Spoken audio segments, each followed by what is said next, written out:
हम अपन चैनल मधुर मिथिला में अहाँ सब गोटे के स्वागत करै छी और आइ एकटा समदाउन गाबै छी। गीत नीक लागत तऽ चैनल के लाइक शेयर सब्सक्राइब कऽ देबै।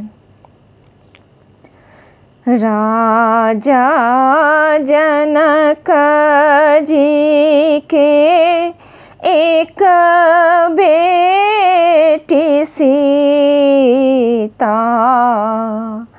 एक बेटी सीता से हो कोन सासुर जाय।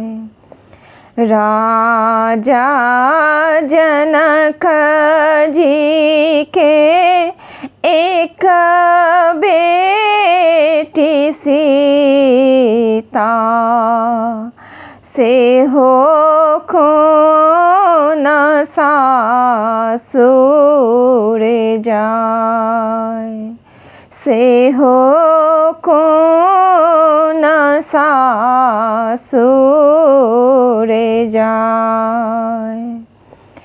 दुनिया के रीत सीता अहाँ आई देखियो, दुनिया के रीत सीता अहाँ आई देखियो।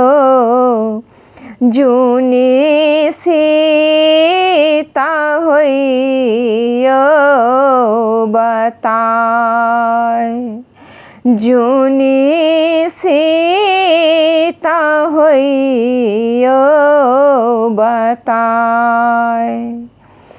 दुनिया के रीत सीता अहाँ आई देखियो, जूनी सीता होइयो बताय।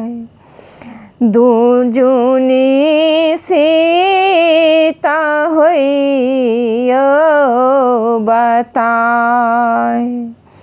एक कोस गेली सीता, दुई कोस गेली, एक कोस गेली सीता, दुई कोस गेली, तेसर में लागल पियास, तेसर में लागल पियास, से हो कोन सासुर जाय।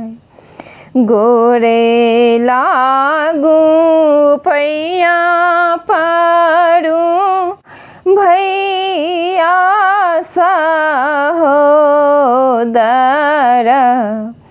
गोरे लागू पैया परू भैया सहोदर।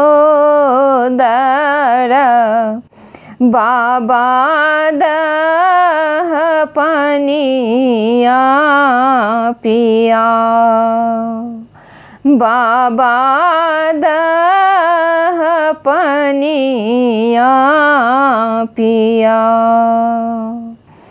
बाबा दह पैन सीता रसते बिसरियो। बाबा देह पैन सीता रसते बिसरियो।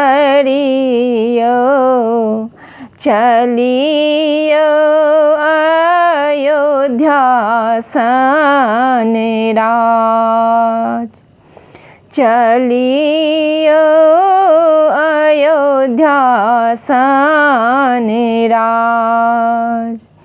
राजा जनक जी के एक बेटी सीता।